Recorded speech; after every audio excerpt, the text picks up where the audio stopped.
Bonjour Clémence. Bonjour. D'abord un immense bravo pour ton interprétation.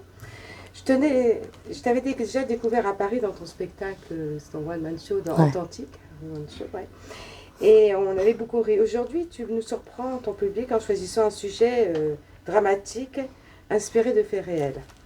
Qu'est-ce qui t'a donné envie d'écrire cette pièce et de nous faire partager cette histoire bouleversante? J'ai voulu l'écrire pour ma sœur. Tout d'abord, vous savez, pour ceux qui ont fait mes autres spectacles, que moi, c'est quand même une grande histoire de famille, généralement, mon écriture. Et j'ai une sœur qui a été adoptée et qui a passé 12 ans dans les orphelinats mouroirs de Roumanie et qui est autiste et qui un jour m'a dit, voilà Clémence, moi, je sais pas m'exprimer comme toi, je sais pas parler comme toi, donc toi, tu peux le faire pour moi. Et donc, j'ai décidé d'écrire pour ma sœur et pour la mémoire aussi de tous ces enfants-là, parce que je me suis rendu compte que ma génération et celle d'en dessous, pour la plupart, ne sont pas du tout au courant. Et on a un devoir de transmission, un devoir de passation sur l'histoire, sur le passé, pour normalement éviter de refaire les mêmes erreurs. Quand on voit l'actualité, je trouve que ce spectacle est encore plus nécessaire parce qu'il y a une phrase dans le spectacle, quand vous viendrez le voir, qui dit « Je venais tenter de comprendre s'il pourrait y avoir un jour un nouveau diable, ici ou ailleurs, et comme on avait laissé faire le premier ». Ce spectacle, je l'ai écrit pour ma sœur et pour ces raisons-là. Et c'est plein d'espoir aussi. C'est un spectacle qui nous pose la question de qu'est-ce qui fait notre humanité et comment on s'élève dans toute la noirceur. Voilà. Comment est née l'idée de cette pièce? Bon, ça, c'est des affaires personnelles aussi. La pièce apporte fondamentalement les crimes au niveau du régime qu'il y avait avant.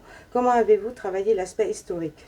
Alors l'aspect historique, tout d'abord, en fait, moi, mes parents étaient humanitaires, font partie du premier convoi qui ont sorti les premières images de ces mouroirs qu'on a vus à l'écran à cette époque-là.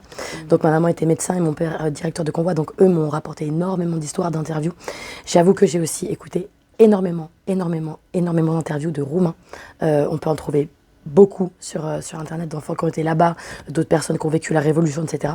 Donc je me suis nourrie de toutes ces interviews, j'ai lu beaucoup d'articles. Et puis le mieux, c'est vraiment de discuter quoi, entre mes parents qui étaient humanitaires et, comme j'en parle dans la pièce, Cosmina et Cataline, qui existent vraiment, et Cataline, qui est aujourd'hui un immense ami de la famille. Sa maman est décédée il y a quelques années, c'était quelqu'un. En fait, j'ai eu les personnes qu'il fallait autour de moi pour échanger autour de tout ça. Et donc voilà, ça c'est du travail de fond. J'avais l'impression de retourner un peu à l'école, mais avec plus de plaisir. Parfait. Et le titre des Enfants du Diable, c'est poignant. Pourquoi ce choix? Parce que c'est un terme historique. En fait, le diable, c'était Ceausescu. Et quand on a découvert ces enfants c'est horrible à dire, mais on trouvait qu'ils n'avaient même plus l'aspect d'être humain parce qu'en fait, ils ne savaient pas parler, ils se jetaient sur la nourriture. On les a appelés les enfants du diable, comme si c'était la progéniture du diable, la progéniture de la monstruosité de Ceausescu. Mais on l'appelait...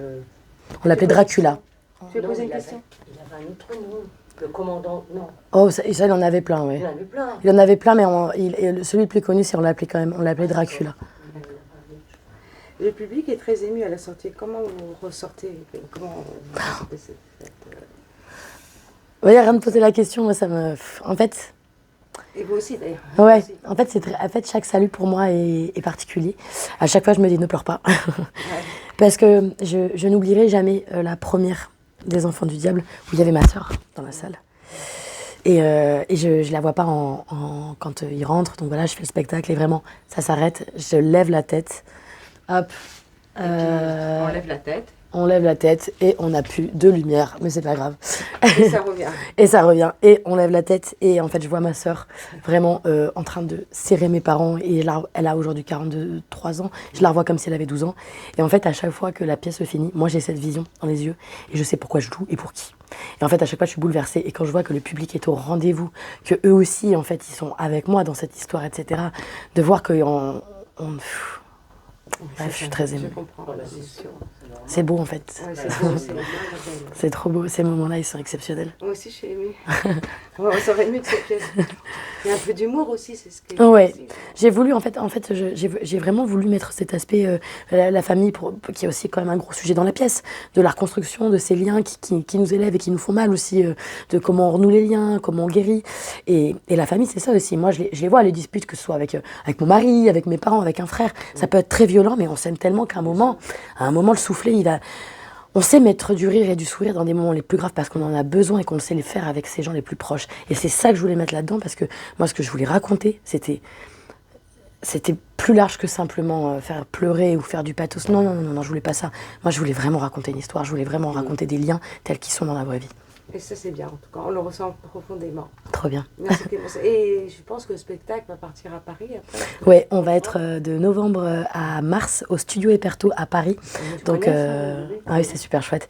Et donc, on va être pendant 2 mois, les lundis et mardis à 21h et 19h.